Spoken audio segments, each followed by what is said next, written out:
se você aceitasse um trabalho que nem era seu e acabasse sendo perseguido por um psicopata mascarado que está decidido a te finalizar, o que você faria? Com certeza a primeira coisa seria deixar o like e se inscrever no canal. Aqui é o Drake, e nesse vídeo do Derrotando Filmes, iremos acompanhar a jovem Dina tentando sobreviver a um psicopata sanguinário. E eu vou apontar os erros cometidos, o que você não deveria fazer e tentar tomar as melhores decisões para derrotar o ceifador noturno em Night of the Reaper. Essa jovem vai descobrir que ficar de babá perto do dia do Halloween pode ser realmente aterrorizante. Em uma noite qualquer perto do Halloween nos anos 80, conhecemos a jovem Emily Golden, que está trabalhando como babá para os irmãos Mark e Marina. E enquanto coloca o Mark na cama, o garotinho fala sobre as histórias do Skywalker que seu pai costumava ler para ele antes de dormir. E o Mark até mesmo fala que tem um sabre de luz, que usa sempre que precisa lutar contra o Skin Eater que vive no seu armário de roupas. E a Marina fala que o irmão acredita tanto nessa história que eles sempre precisam ter certeza de que as portas do armário estão fechadas antes de dormir. Isso sem contar que o pai deles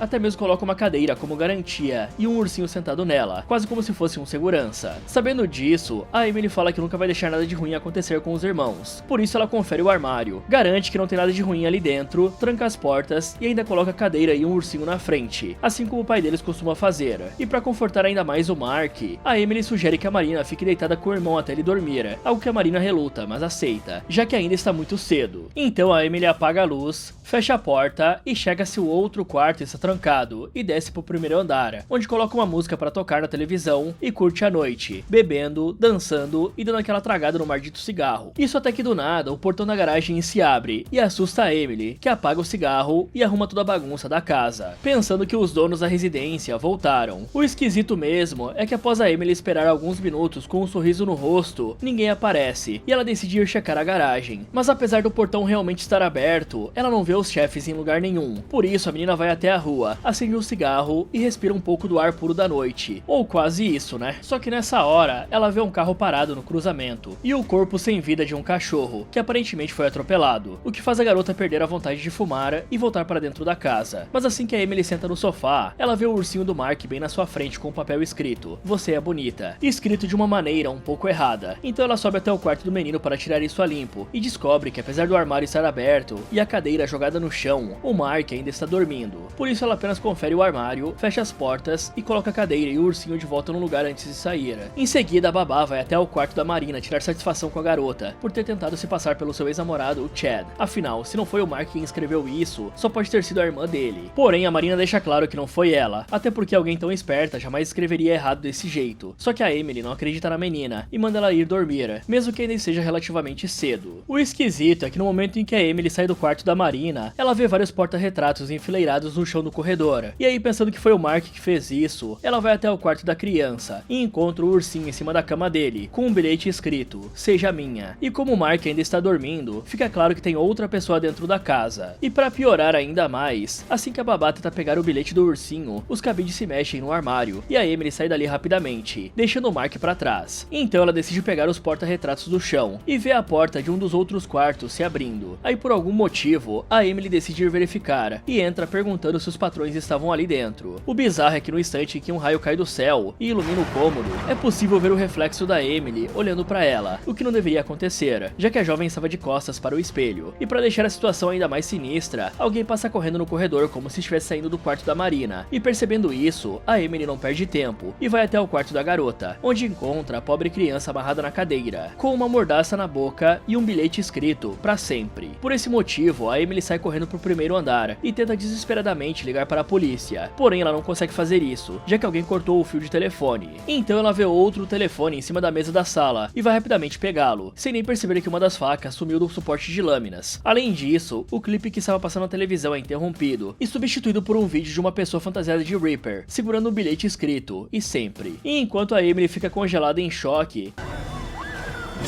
o Reaper aparece por trás dela e a finaliza com uma faca. Ok, galera, só pra esclarecer uma coisa, Reaper significa ceifador, e eu vou usar essa palavra na maioria das vezes. Agora voltando pra história, a Emily não tinha realmente como saber que estava na mira de um assassino sádico. Porém, mesmo sem saber disso, ela podia ter tomado decisões muito melhores. Porque assim, galera, tudo bem que os portões eletrônicos de garagens realmente podiam abrir sozinhos de vez em quando, principalmente se houvesse uma interferência no sinal, até porque naquela época era muito comum que os portões eletrônicos funcionassem na mesma frequência frequência, o que aumentava o risco de interferência. Porém, mesmo sabendo que isso podia acontecer, a garota jamais devia ter saído da casa sozinha e deixado a residência escancarada daquele jeito. Mesmo que ela não suspeitasse que foi algo feito propositalmente, ela ainda devia ter tido mais cuidado e pensado que alguém poderia invadir a residência, até porque o trabalho dela era cuidar das crianças, e deixar a casa tão vulnerável desse jeito definitivamente não é uma boa forma de fazer isso, já que ela ficou vulnerável na rua e as crianças também ficaram vulneráveis dentro da casa, pois dava para alguém ter entrado lá e feito alguma atrocidade e saído sem ela nem perceber. Fora isso, no momento em que a Emily começou a perceber as coisas estranhas que estavam acontecendo, ela devia ter ligado imediatamente para a polícia, pois desde o início estava bem claro que tinha alguém ali dentro, até porque duas crianças pequenas jamais conseguiriam tirar os porta-retratos da parede sem precisar de uma cadeira, e muito menos teriam a velocidade e a furtividade necessárias para um trabalho assim. Então a garota jamais deveria ter demorado tanto para pedir ajuda. Um ano após a Emily ser finalizada, conhecemos a irmã dela, a Dina Golden, que está voltando da faculdade para passar o fim de semana de Halloween com a família. E logo que a garota chega à cidade, ela se encontra com um antigo colega chamado Chad, que aparenta estar gravando alguma coisa. Além disso, o Willie sai da van e também começa a conversar com a Dina, que faz uma piada com a cara dele, dizendo que o idiota veste o uniforme do time da escola, mesmo sendo apenas um esquentador de bancos. E como o Chad ri muito da cara dele, o Willis expulsa o babaca dali para conversar sozinho com a Dina, o que acaba dando errado, já que a garota apenas diz que eles estão de boa e vai embora. Em seguida, a Dina entra em uma loja de conveniências, vê o Chad enganando uma recepcionista para conseguir gravar a traseira dela e cumprimenta a agente florestal Elizabeth, ou Liz pros mais íntimos. Fora isso, a jovem vai até a área dos remédios e conversa com o farmacêutico, que é um antigo amigo da família. Ela conta que escolheu cursar criminologia na faculdade e que apareceu hoje apenas para pegar os inibidores de ECA pro pai dela. E como o homem já tinha ligado anteriormente para fazer a encomenda, o farmacêutico só entrega os comprimidos pra garota e pergunta como anda a situação do pai dela, até porque o cara costuma ingerir os remédios com café, o que entra em conflito com o tanino que tem nos grãos, fazendo o cara ficar enjoado. Então, a Dina apenas faz aquela cara de quem não sabe o que dizer e vai embora. Paralelo a isso, o Rodney, que é o xerife da cidade, sai de casa para pegar o jornal do dia e encontra uma caixa jogada na frente das escadas. E como não tem nenhum bilhete dizendo que enviou, ele a leva para dentro de casa, abre e descobre que tudo que tem ali é um controle pequeno. Ao mesmo tempo, a Dina chega na casa da Harry, que era sua melhor amiga na época da escola, e justamente por não se falarem há um bom tempo, a Dina está meio apreensiva e decidiu levar um copo de café para a amiga. Porém, a Harry mostra que nem se importa com o tempo que passou e age como nos velhos tempos, convidando a Dina para entrar, perguntando como era a faculdade e até mesmo oferecendo um pouco de açúcar para pôr no café. E quando a Dina fala que não anda muito animada para ir atrás de meninos, a Harry diz que as duas iriam se divertir demais se estudassem juntas. Uma pena que a Harry não possa fazer isso, porque precisa trabalhar na firma dos pais. Além disso, a Harry também pergunta como estão os pais da amiga, afinal eles perderam uma filha há um ano. No entanto, a Dina não sabe como andam as coisas em casa, já que tem evitado voltar para lá. Ouvindo isso, a Harry decide mudar de assunto e chama a Dina para ir curtir um pouco e pegar alguns caras. Porém, ela avisa que não pode nesse fim de semana, já que ficará de babá pro filho do xerife, pois ele anda bem triste desde que a mulher dele morreu, e graças a esse acidente trágico, tem um lugar vazio na cama do oficial, e a Harry até brinca dizendo que gostaria de ocupar esse lugar. E a jovem já está pensando tão à frente, que fala que a Dina pode ser a dama de honra no casamento. Paralelo a isso, o xerife e o assistente dele, o Butch, vão até a casa em que a Emily foi finalizada, e ao ver que estão na frente desse local que agora está à venda, o Butch pede para ir embora, dizendo que a residência é amaldiçoada. Em resposta a isso, o Rodney entrega para ele o controle que recebeu mais cedo, e pede pro cara apertar. E quando o Butch aperta, a porta da garagem se abre na hora, algo que aparentemente o Rodney já suspeitava que fosse acontecer. Por esse motivo, ele explica pro assistente que essa manhã encontrou uma caixa na frente da porta, e que o controle estava lá dentro. Enquanto isso, a Dina chega em casa e se encontra com a própria mãe, que dá um abraço na filha, fala que o pai dela está acordado caso ela queira falar com ele, e vai preparar um lanche pra menina. Assim que a mãe se afasta, a Dina dá uma olhada rápida em uma caixa e vai entregar o remédio pro pai dela, que está assistindo televisão. A garota até tenta puxar assunto com o homem, falando sobre o que está aprendendo na faculdade, porém como ele não responde, ela apenas pega um radinho e vai pra cozinha, onde se senta à mesa para comer o lanche que a mãe fez. E como a mulher conhece o marido que tem, ela olha para a expressão triste da Dina e fala que o cara se orgulha dela, fora que é ótimo tê-la em casa novamente, afinal a residência anda muito sozinha desde o ano passado. Fora isso, a mãe também conta que a Harry ligou e que precisava falar urgentemente com a Dina, pois era uma emergência. Aí sabendo disso, a menina não perde tempo e vai ligar pra amiga. Ao mesmo tempo, o xerife e o Butch voltam para a delegacia enquanto discutem um quão estranho é terem deixado o controle da garagem na frente da casa dele mesmo após um ano do crime. Mas assim que entram no prédio, a Dory, que é a recepcionista da delegacia, aborda os dois e entrega uma caixa pro xerife, dizendo que deixaram isso na frente da casa dela pela manhã, o que o cara estranha na hora, já já que é uma caixa igualzinha que deixaram na porta dele. Então os dois vão pra sala do Rodney e ele abre a caixa, descobrindo que ali dentro tem uma fita cassete escrita Noite do Ceifador, o campista, e como não fazem ideia do que possa ser, eles decidem assisti-la. As gravações começam mostrando um cachorro morto cheio de vermes, porém o cenário muda rapidamente, e é possível ver um cara acampando no meio das árvores. Além disso, esse jovem percebe que tem alguém por perto, e sai para procurar nas redondezas com uma lanterna, sem fazer ideia de que estava sendo filmado. Dessa forma, ele encontra o corpo do cachorro, e de repente escuta um barulho muito alto vindo de trás das árvores. Por isso, o coitado volta correndo para a barraca, e ao entrar, vê que alguém colocou uma câmera ali dentro.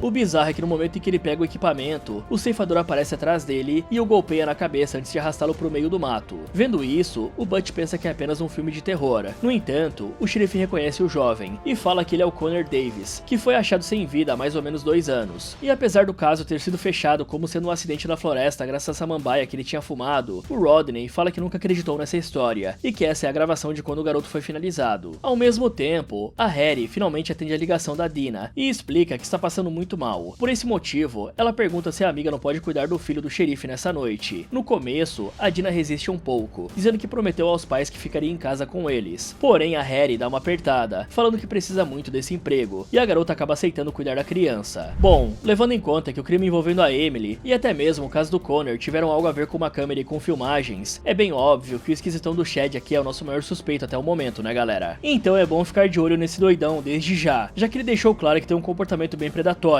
Afinal, não é nem um pouco normal ficar filmando mulheres sem o consentimento delas. E a Liz, que estava na loja na hora, não deveria fazer vista grossa pra isso. Como agente da lei, ela podia chamar a atenção do Chad. Mesmo que ela fosse uma agente florestal, aquilo que o cara fez configurava assédio. Além disso, pra quem não sabe, os inibidores de ECA são medicamentos usados no tratamento de diversas condições cardiovasculares. Mais especificamente, eles atuam no sistema renina-angiotensina-aldosterona, que regula a pressão arterial e o equilíbrio de fluidos no corpo. Então eles servem para tratamentos como de hipertensão, de insuficiência cardíaca, etc. Mas além do Chad, também precisamos ficar de olho no xerife e garantir que ele não vá morrer de repente. Até porque levar para dentro de casa uma caixa estranha que ele nem sabia o que tinha dentro é completamente irresponsável. Sério galera, esse cara poderia ter morrido de 1000 formas diferentes aqui, e quem sabe até mesmo colocado o próprio filho em perigo, caso o menino estivesse em casa. Pois existe um caso extremamente famoso que aconteceu nos Estados Unidos em 2001, que exemplifica muito bem isso aí. Nesse caso, alguns grupos terroristas enviaram cartas e outras coisas do gênero com antrax para diversas pessoas e instituições. Por conta disso, várias pessoas desenvolveram antrax cutâneo e inalatório. 5 delas acabaram morrendo por infecção inalatória, e outras ficaram gravemente doentes. Porém não para por aí, pois ao longo do século XX, alguns grupos terroristas e até mesmo criminosos individuais enviaram pacotes bomba, que ao serem abertos, explodiram e finalizaram ou mutilaram os alvos. Então é assim, né? Mesmo que o xerife não tenha pensado que algo assim poderia acontecer com ele, o cara devia pelo menos ter aberto o pacote em um local mais controlado, para que caso acontecesse, os danos fossem amenizados e não afetassem o ambiente. E por fim, a Dina está cursando criminologia, então a garota precisava ser um pouco mais paranoica ao retornar para a cidade natal. Ela poderia estar questionando o xerife se o caso da irmã dela teve alguma atualização, ou se aconteceram mais casos parecidos na cidade ou nos arredores, o que pode indicar um serial killer, já que nessa época dos anos 80, tinham bastante desses malucos ativos. E como ela vai ficar de babá, a mesma coisa que a irmã dela fez quando foi de base, a paranoia pode ser uma boa ferramenta. Então, considerando que a jovem tem um olho treinado para crimes, ela precisa vir preparada para o trabalho e para qualquer surpresa que possa acontecer. Por isso, a Dina podia levar um spray de pimenta na bolsa. Mesmo que eles fossem menos eficientes nos anos 80, ainda serviriam para a defesa. Fora isso, daria para combinar horários com o xerife ou os pais dela ligarem para a garota e checar se está tudo ok, para não acontecer a mesma coisa que aconteceu com a Emily, pois quando o Reaper cortou a linha e ela ficou incomunicável, ninguém sabia do que estava acontecendo e muito menos preocupado com ela. Em seguida, os policiais estão na estrada, quando de repente vem a agente florestal Liz parada no acostamento. Então eles saem para ver se ela precisa de ajuda e descobrem que a mulher só estava retirando o corpo de um cachorro que morreu atropelado. E na opinião da agente, esses cães devem estar fugindo de alguma fazenda, já que esse deve ser o 5º no mês. E o Rodney pensa que isso se parece bastante com um sinal, afinal tinha um cachorro morto na gravação do Connor. Porém o xerife não entra em detalhes nisso, e a Liz apenas pede por alguns radares para diminuir a velocidade dos carros, além de também pro xerife avisar se tiver notícias sobre a morte do jovem, pois a mãe dele anda tentando fechar o parque por achar que é perigoso. Após essa conversa, os policiais vão até o bosque, onde o corpo do Connor foi encontrado e onde a filmagem foi gravada. E ao chegar lá, o Rodney começa a repassar tudo o que sabiam sobre o crime, como onde o vídeo foi gravado e o local em que acharam o corpo. O bizarro é que nesse momento, o xerife olha para a beira do rio e percebe que perto deles tinha uma caixa de papelão igual às outras duas. Por isso eles pegam a caixa e voltam rapidamente para a delegacia. Então o Rodney compara as fitas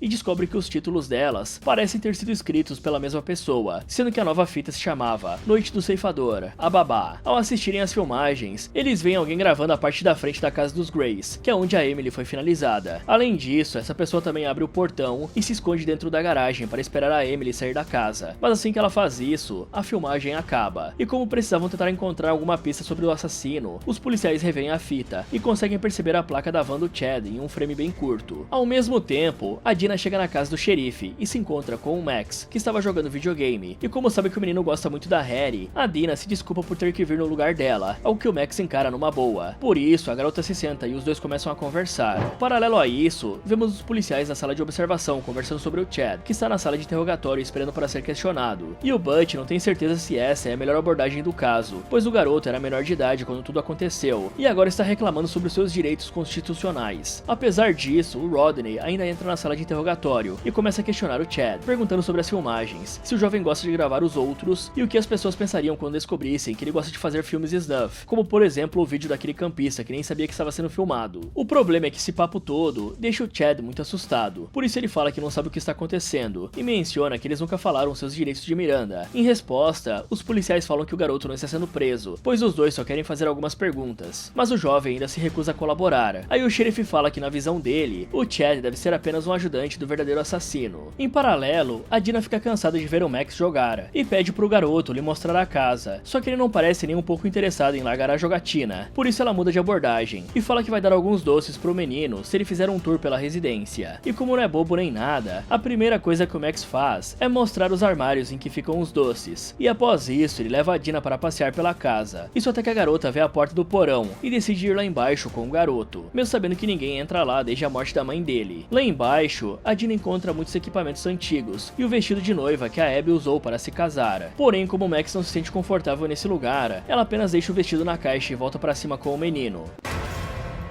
Mas só depois de tomar esse baita susto com o manequim, é claro. Em seguida eles vão para o segundo andar, já que o Max quer mostrar o quarto dele pra Babá. Mas antes de fazerem isso, a Dina olha pela janela e percebe que a vista é muito bonita, algo que o Max discorda, pois pra ele tem muitos pontos cegos por conta das árvores. Além disso, a Dina também vê o quarto de armas do xerife, que está trancado, e uma foto da Abby que a Babá elogia, dizendo que ela é muito bonita, algo que deixa o Max bem feliz. Após isso, eles chegam no quarto do garoto, e ele mostra pra Dina os walkie-talkies que ele usa para conversar com o pai e com a Harry, além, é claro, da coleção dele de figurinhas de beisebol, que a Dina acha bem legal, já que gosta de ver o status das partidas, e como também gosta de beisebol, o Max fala que vai dedicar o primeiro home run para a própria mãe. Paralelo a isso, na sala do xerife, o Rodney está se preparando para assistir a fita que confiscou do Chad, ao que o Butch não é nem um pouco a favor, afinal não existe nenhuma prova de que ele tenha cometido um crime, e mesmo sabendo que isso é verdade, o xerife sente que tem algo errado nessa história, e quem mandou essas fitas quer que eles saibam que não é apenas uma coincidência. E quando eles começam a ver as fitas, o Butch até chega a questionar se o fato das fitas serem tão diferentes não exonera o caso. Porém, o Rodney apenas continua vendo a filmagem, descobrindo que realmente não tinha nada demais no conteúdo. Ok, o Rodney pode até ter achado que é um tipo de sinal ou de coincidência, o cachorro morto. Porém, como a gente sabe que também tinha um cachorro morto na frente da casa em que a Emily estava trabalhando, a Liz acaba entrando na lista de possíveis suspeitos desse caso, pois ela pode estar usando os corpos que recolhe nas ruas como distração para atrair as pessoas para fora de casa, já que tantos cachorros mortos assim não é algo normal, ainda mais que os policiais deviam saber que tinham cachorros mortos em ambas as cenas dos crimes, o que só indica ainda mais que tem um serial killer rondando essa região. E com essas fitas, o modus operandi dele já está totalmente escancarado. Qualquer policial competente perceberia esses padrões. Sem contar que podemos criar duas teorias aqui. Ou esse serial killer está ficando entediado e começou a enviar essas caixas com as fitas para fazer a polícia se mexer e tentar caçá-lo, já que parece que esses dois aí não tinham uma pista sobre o assassinato da Emily, e até mesmo declararam a morte do outro jovem como um acidente. E a outra ideia seria que tem alguém envolvido escondido ou que descobriu quem é o culpado, e está soltando as pistas para ajudar os patetas a encontrarem o culpado. Eu falei que eram duas, né? Mas o Reaper também pode estar atraindo os policiais para uma armadilha, mas aí já seria ousado demais da parte do mascarado. Além disso, o xerife e o Butch agindo de uma maneira muito amadora para dois policiais tão experientes, pois em vez de assistirem as fitas sozinhos e mantê-las para si mesmos, o correto era fazer cópias e enviá-las para um laboratório de áudio e vídeo para que um perito pudesse fazer a checagem. Afinal, se eles conseguiram achar a van do Chad na gravação, talvez especialistas pudessem encontrar muito mais coisas úteis. E sim, já existiam laboratórios de áudio e vídeo nos anos 80, mesmo que a tecnologia fosse inferior à de hoje em dia. E a última coisa que esses dois idiotas deviam ter feito era pegar o garoto como se ele fosse um criminoso comprovado e jogá-lo na sala de interrogatório. Até porque a van dele estar na mesma rua em que o crime aconteceu não é nenhum tipo de prova determinante contra ele. Isso no máximo iria alertar o jovem caso ele fosse o Reaper e deixá-lo bem mais cauteloso, fora que poderia acabar com a operação que os policiais estavam querendo iniciar. Nesse caso, era mais interessante seguir o Chad de perto para ver se ele faria algum movimento suspeito, e quando tivessem a chance, investigar detalhadamente a van sem que ele percebesse. Dessa forma, talvez eles encontrassem algo bem mais comprometedor que apenas aquela filmagem. Já sobre a Dina, na casa do xerife, eu espero que esse tour esteja servindo para a garota mapear o lugar e não ser pega desprevenida se algo vir a acontecer, pois como sempre, a casa tem vários cantos escuros, e como o próprio Max indicou, tem pontos cegos nas janelas, por onde alguém poderia facilmente se aproximar da casa. Enquanto o interrogatório está acontecendo, a Dina está em casa brincando de esconde-esconde com o Max, sendo que nessa brincadeira, eles estão usando walkie-talkies para se comunicarem, com um garotinho dando dicas, falando se ela está quente ou fria. O bizarro é que de repente, a Dina escuta um cachorro latindo do lado de fora, e abre a porta para dar uma olhada, o que faz ela avistar uma figura sombria no meio das árvores, e a garota fica com tanto medo, que chega a perguntar pro Max se ele saiu de casa. E o pior de tudo, é que no momento em que o menino responde que não, a Dina se distrai com a interferência no rádio, e acaba perdendo a figura de vista, o que a assusta ainda mais. Mas nesse momento, o telefone começa a tocar, e quando a Dina atende, ela descobre que é apenas o xerife querendo saber como está o Max, e como estão indo as coisas. Só que a garota nem menciona a presença bizarra que viu do lado de fora, e conta sobre a brincadeira de esconde-esconde, e que está tudo indo bem. Aí, sabendo que as coisas estão bem em casa, o xerife volta para a sala de interrogatório e fala pro Chad que eles têm provas do assassinato de Connor Davis e da Emily Golden, as fitas da noite do ceifador, e que se ele souber de algo, é melhor falar agora, para evitar passar a vida atrás das grades. Porém, ao ouvir isso, tudo que o Chad fala é que ele vai querer fazer uma ligação caso esteja preso, pois caso contrário, o jovem vai processar os policiais. Em resposta a isso, o Rodney fala que existe mais uma pessoa nas filmagens, o Willis, e que talvez seja ele o finalizador, algo que estranhamente parece deixar o Chad bem chateado. Após isso, os dois policiais saem da sala, e o xerife manda o Butch colocar um alerta eletrônico em nome do Willis, só que o Butch não aprova essa ideia, afinal não existe nenhuma evidência forte o bastante contra os jovens, nada que se classifique como causa provável, por isso ele apenas fala pro xerife voltar para casa e descansar um pouco. E aí, vendo que não irá conseguir ajuda, o Rodney fala que vai fazer tudo sozinho. Paralelo a isso, a Dina está em casa assistindo alguns filmes antigos junto com o Max e comendo pipoca, e como ela está curiosa em saber o motivo dele gostar tanto de filmes antigos, o Max explica que costumava assisti-los com a mãe. Ao saber disso, a Dina chama o Max para brincar mais um pouco de esconde-esconde, porém o menino recusa, falando que está cansado demais para isso. Por esse motivo, a Dina apenas volta pro sofá e serve de apoio para a criança dormir, e quando isso acontece, a babá o coloca na cama e fecha a porta do quarto. Enquanto isso, o Rodney está andando de carro, quando recebe uma mensagem do Butch no rádio. Ele fala que infelizmente não podem mais segurar o Chad na delegacia, pois o jovem está querendo que liguem pros pais dele. No entanto, o Rodney apenas ignora isso, e fica ainda mais puto ao olhar para uma caveira pendurada em um jardim. De volta à casa do xerife, a Dina está bebendo um pouco quando de repente, escuta um cachorro gritando do lado de fora, como se estivesse sendo machucado, o que deixa a Dina bem preocupada. Por isso ela pega uma lanterna e sai da casa, perguntando se tem alguém por ali, mas como não recebe resposta, ela decide ir na fonte da onde estavam vindo os gritos do cão, e chegando lá, ela encontra apenas o corpo sem vida do cachorro. E assim que ela tenta falar novamente com o possível dono do cachorro, a porta da casa começa a bater sem parar graças ao vento, deixando a Dina cagada de medo no meio da escuridão. Por esse motivo, ela volta correndo pra casa, trancando a porta, respirando fundo e até dando um sorrisinho de alívio. Após isso, ela decide ligar para a guarda florestal e pedir para alguém vir retirar o corpo sem vida do cão que ela acabou de encontrar. Só que por estar muito tarde, o agente fala que só vai conseguir fazer isso no dia seguinte. Ao mesmo tempo, o xerife vai até o prédio do Willis e toca a campainha para ver se consegue falar com o garoto, mas como ninguém responde, ele vê uma moradora saindo e aproveita a oportunidade para entrar de fininho no edifício. Enquanto isso, a Dina escuta um barulho no segundo andar e sobe para conferir se está tudo bem com o Max. Porém, na hora em que ela abre a porta do quarto e vê que o garoto ainda está na cama, um grito bem alto vem do primeiro andar e a babá sai correndo para ver o que é, descobrindo que era apenas o filme que estavam estavam assistindo. Então ela desliga a televisão e se senta no sofá, apreensiva e olhando pros lados. Aí, pra não se sentir tão mal e ter uma companhia nessa noite esquisita, ela liga pra Harry e puxa um assunto falando sobre o quão legal é o Max. O estranho é que de repente, a Dina volta a escutar alguns barulhos na residência e alguém toca a campainha da Harry, fazendo com que a jovem desligue a chamada para ir atender a porta. Nesse momento, voltamos pro Rodney, que entra facilmente no apartamento do Willis e começa a vasculhar as coisas do cara. Dessa forma, ele chega em um quarto com a luz vermelha e uma música torando no volume máximo. E o pior de tudo isso é que em cima da cama tem uma fita cassete, intitulada apenas de A Noite do Ceifador, deixando claro que o subtítulo ainda precisa ser escrito. De repente, o Willis volta pro apartamento e dá de cara com o xerife. E aí, tendo certeza de que o garoto é o Reaper, o policial simplesmente quebra o nariz dele com um soco e o prende pela finalização da Emily. Bom, aparentemente o Butch ainda tem um pouco de noção de como as coisas funcionam legalmente. Porém, o xerife está com tanto sangue nos olhos que simplesmente não se importa com nada que tenha no protocolo. Isso realmente pode acabar dando ruim pra delegacia e pro próprio caso, pois as provas obtidas de maneiras não muito legais podem acabar sendo desanexadas, ou seja, retiradas do julgamento por serem consideradas ilícitas. Isso sem contar que o agente que ordenou ou praticou a prisão pode responder civilmente, administrativamente e criminalmente. Fora isso, assim como a Emily fez no início, a Dina também errou bastante em sair da casa para ir checar o que tinha do lado de fora, mas nesse caso, dá até pra dizer que foi ainda pior. Afinal, ela foi pro meio das árvores, onde estava tudo escuro, após ter visto uma silhueta na escuridão. Então, além de deixar a casa vulnerável, ela própria estava bem aberta para qualquer ataque que fosse feito nesse momento. Para falar a verdade, se eu estivesse no lugar dela, eu apenas observaria o que estava acontecendo do lado de fora e não sairia de casa de jeito nenhum. E se barulhos estranhos pudessem ser ouvidos de dentro de casa, eu ligaria na hora pro xerife e avisaria que alguém poderia ter invadido a residência. Assim o cara não iria perder tempo antes de correr para proteger o filho e, consequentemente, quem estava cuidando da criança também, né? Então ela já tinha motivo suficiente para ligar pro xerife antes de checar qualquer coisa do lado de fora. Fora que, considerando o histórico da família da garota, ela não devia estar nesse tipo de brincadeira com o garoto, já que esconde-esconde consiste em ele ficar sozinho pela casa. Era melhor brincar de outras coisas com o menino, em cômodos próximos, como jogos de tabuleiro ou até mesmo videogame. E em hipótese alguma, ela devia ficar bebendo enquanto está trabalhando de babá. Afinal, ela é a única responsável pela criança. Se alguma coisa acontecer, ela pode não conseguir reagir adequadamente. E já podemos notar que a tomada de decisão dela foi afetada, porque sair da casa à noite, como ela saiu, é bem arriscado. De volta a Dina, após o fim da ligação, ela decidiu checar de onde veio o barulho e acaba vendo a porta do porão se abrindo sozinha. Aí, achando que é uma brincadeira do Max, ela desce as escadas, acende a luz e encontra o vestido da Abby em um cabide, o que deixa a coitada apavorada e a faz correr de volta pra cima. Afinal, o vestido devia estar dentro da caixa. Após isso, a babá tenta ligar novamente pra Harry, mas como a garota não atende, ela vai correndo até o quarto do Max e pergunta se isso é algum tipo de pegadinha que ele e a Harry planejaram. Porém, ela não recebe nenhuma resposta e fica em dúvida, pensando que talvez o garoto esteja realmente dormindo como um bebê. Por isso, ela sai bem calmamente do quarto, dando uma boa olhada para ter certeza de que o Max não vai se mexer. O estranho é que assim que a Dina sai do quarto, a porta do quarto do xerife se abre sozinha e ela decide ir conferir se o xerife está ali. No entanto, além da lâmpada que não acende, ela não vê nada demais. Isso até que ela escuta outra batida vindo do corredor. Então a Dina vai checar e vê um jornal que falava sobre a morte da Abby bem na frente da foto da mulher, algo que com certeza não estava ali há poucos segundos atrás. Para piorar ainda mais, assim que a Dina resolve ir ligar para a polícia, ela escuta a janela do escritório sendo quebrada e fica completamente em choque. Porém, ainda assim, a garota vai lá ver o que aconteceu. Ao mesmo tempo, o xerife chega na delegacia com o Willis e manda o Butch levar o garoto para a sala de interrogatório, algo que é visto pelo Chad, que estava sendo levado para casa por outro policial, e ele parece ficar bem confuso em ver o amigo sendo preso e até grita perguntando o que o cara fez. Após isso, o Butch vai até a sala do Rodney, avisá-lo que precisaram soltar o Chad, porém o cara mostra que não liga para isso e apenas fecha as persianas antes de colocar a fita para rodar, e o que ele vê na gravação o deixa totalmente abalado, pois nessa filmagem é mostrado que o acidente que causou a morte da sua esposa não foi um acidente de verdade. Afinal, o cara foi forçado a sair da pista, e enquanto a mulher estava machucada no banco do motorista, o Reaper foi até ela e a finalizou, batendo a sua cabeça várias vezes contra o volante. Essa descoberta deixa o Rodney completamente maluco, e aí, cheio de raiva, ele vai até a sala de interrogatório, onde o Butch estava fazendo algumas perguntas pro jovem. Então ele manda o assistente sair da sala e prensa o Willis contra a parede com a arma apontada para a cabeça dele. E por conta dessa situação um tanto quanto desconfortável, o jovem revela que só recebeu a missão de entregar as fitas pro policial, deixando claro que as filmagens não eram dele. Porém, não importa o quanto o xerife o ameace e pergunte quem lhe deu as fitas, o Willis não solta um pio. Paralelo a isso, a Dina entra no escritório e descobre que a janela realmente está quebrada. Mas além disso, ela vê que o xerife nunca parou de investigar os assassinatos, pois existe um grande mural fazendo as conexões entre os casos, as armas e tudo mais. O problema é que enquanto a Dina se emociona emociona com isso, ela escuta alguém correndo pela casa e não perde tempo antes de descer as escadas e ligar para a polícia. Nesse momento, na delegacia, o Butch entra na sala de interrogatório e avisa o xerife que eles têm uma emergência. E sabendo disso, o xerife age rapidamente e despacha todos os oficiais para ir atender a chamada. Ao mesmo tempo, as coisas mudam um pouco e nós vemos a visão do Reaper, pois assim que o criminoso entra no quarto do Max para finalizar o garoto, ele escuta a Dina fazendo uma ligação para a polícia e desce rapidamente para o primeiro andar, na intenção de acabar com ela para impedir que a jovem peça ajuda. O estranho é que ao chegar lá, tudo que ele encontra é um gravador deixado em cima da mesa, tocando o áudio do pedido de ajuda, e quando o Reaper menos espera, a Dina ataca ele por trás e o bota para dormir com um taser e um sorriso no rosto. Enquanto isso, os policiais chegam na farmácia para responder à chamada de suspeita de bomba e descobrem que era um alarme falso, pois tudo que tem na bolsa são itens normais, e para piorar ainda mais, eles avisam pro xerife que é impossível saber quem fez a denúncia, já que foi feita anonimamente. Algum tempo depois, o Reaper acorda amarrado numa cadeira em frente a uma televisão, que está passando a filmagem da Emily na noite em que ela foi finalizada. Porém, essa gravação é interrompida por um vídeo da Dina, que está fantasiada igualzinha ao Reaper. Nesse vídeo, a garota fala que sabe a identidade do criminoso, o que ele fez e o que ele planejava fazer essa noite. Além disso, a Dina também mostra que enquanto investigava sua identidade, ela encontrou o esconderijo secreto que o Reaper tem atrás do freezer, e nesse esconderijo estavam as fitas e os planos dos próximos crimes, incluindo finalizar a Hattie e o Max nessa noite. E infelizmente pro Reaper, que descobrimos ser a Elizabeth, a Dina já estava preparada para tudo que iria acontecer e planejou cada passo desde o início, desde colocar os remédios no café da Hattie para fazê-la passar mal e não conseguir ir trabalhar, até fazer o Max dormir e entregá-lo para o Willis, garantindo que ele estivesse longe de casa quando tudo acontecesse. Aliás, naquele momento em que a Hattie desligou a ligação para atender a porta, era justamente o Willis aparecendo para deixar a criança com ela. A verdade é que a Dina leu a Elizabeth como um livro, sabendo até mesmo o modus operandi que ela tem, distraindo o alvo com um cachorro para fazê-lo sair de casa, e depois usando objetos aleatórios para confundi-lo. E justamente por saber de tudo isso, a Dina conseguiu agir perfeitamente como uma vítima para enganar a criminosa. Ela até mesmo colocou aquela mochila na farmácia com antecedência e fez a falsa denúncia para os policiais. E então ela convida a Liz para jogar um novo jogo, e a gravação acaba. Ok, eu não esperava que a história fosse ter uma reviravolta tão grande. A Dina executou o plano perfeitamente, mas o plano em si podia ser letal para ela em vários momentos, pois ela se colocou em um risco enorme. Afinal, a garota foi até o lado de fora sozinha, desceu até o porão e ficou de costas para lugares onde ela poderia ser nocauteada facilmente. Mesmo que ela soubesse o modus operandi da Elizabeth, há certas informações que ela só saberia se trabalhasse na polícia, ou até mesmo coisas que poderiam mudar com o tempo, e ela não saberia. Para falar a verdade, quem mais errou em toda essa história foi a Liz, pois além de aparecer no funeral da própria vítima, um tipo de comportamento que é muito comum entre os criminosos, já que muitos voltam à cena do crime, ou comparecem a algum evento relacionado à vítima, para observar o sofrimento dos familiares. E ela ainda foi seguida sem saber, e levou a Dina direto para casa dela. Na verdade, se eu tivesse que falar que a Dina errou em algum momento, foi no fato de ter atacado a Reaper sem nenhuma arma de fogo. E olha que tinham muitas armas no escritório do xerife, o que, considerando toda essa saga da vingança dela, a garota deve ter treinado o mínimo com armas de fogo, para não ser pega de surpresa. Então provavelmente ela saberia usar uma, pois até dá pra entender que ela tem estudado muito bem o inimigo, e que o conhecia totalmente. No entanto, o que iria acontecer se Elizabeth carregasse uma arma escondida, e apenas nunca tivesse precisado usar? Nesse caso, a Dina correu o risco de ser acertada, antes mesmo de apagar a criminosa. Por fim, eu tenho que falar que aquele boneco dormindo não me enganou em momento algum. Ninguém dorme daquela forma, né galera? Tem que ser meio doido para cobrir a cabeça inteira para dormir. Eu não vou falar que eu achava que a Dina tinha tirado o garoto da casa, mas no mínimo eu achei que ele estava aprontando, ou estava em outro lugar da residência. Assim que a gravação acaba, a Elizabeth se levanta toda zonza por conta dos remédios que foram usados para dopá-la, e vai direto para a cozinha ver se encontra uma faca. Porém, ela não encontra nada para usar como arma, afinal a Dina já tinha preparado tudo com antecedência. Além disso, a Elizabeth vê uma foto do Connor com um bilhete escrito: "Eu vim para te ver morrer", mas não para por aí, pois no corredor ela também encontra vários outros bilhetes com frases parecidas com essa. Então a criminosa sobe para o segundo andar, entra no escritório do xerife e pega um caco de vidro da janela para usar como arma, e ali ela também encontra uma foto da Abby com o mesmo bilhete de antes, e infelizmente para ela, o armário de armas está completamente vazio. Nessa hora, a Dina usa o walkie-talkie que deixou em cima da mesa para se comunicar com a Elizabeth, dizendo que todas as vítimas estão esperando por ela, deixando claro que dessa noite, a mulher não passa. Paralelo a isso, o Rodney está quebrando a cabeça na delegacia, para ver se encontra algum sentido em toda essa história, quando de repente ele recebe uma chamada no rádio, e é informado que a câmera de segurança gravou quem deixou a bolsa na farmácia. De volta à casa do xerife, a Elizabeth pergunta quem é que a capturou, afinal a Dina estava mascarada na gravação. Porém, a Dina não responde diretamente, e apenas diz que apesar das duas já se conhecerem, o que a mulher realmente precisa se perguntar é onde ela está. Afinal, a Dina pode estar na escuridão, esperando o melhor momento para acabar com a criminosa. Nesse instante, a Elizabeth vê uma luz vermelha vindo do armário do Max e vai com tudo ver se a Dina está ali dentro. No entanto, acaba sendo apenas a luz de uma câmera. Aliás, enquanto tudo isso acontece, a Dina continua pesando na cabeça dela, praticamente montando um perfil criminal e falando sobre o quão doente é a cabeça da Elizabeth.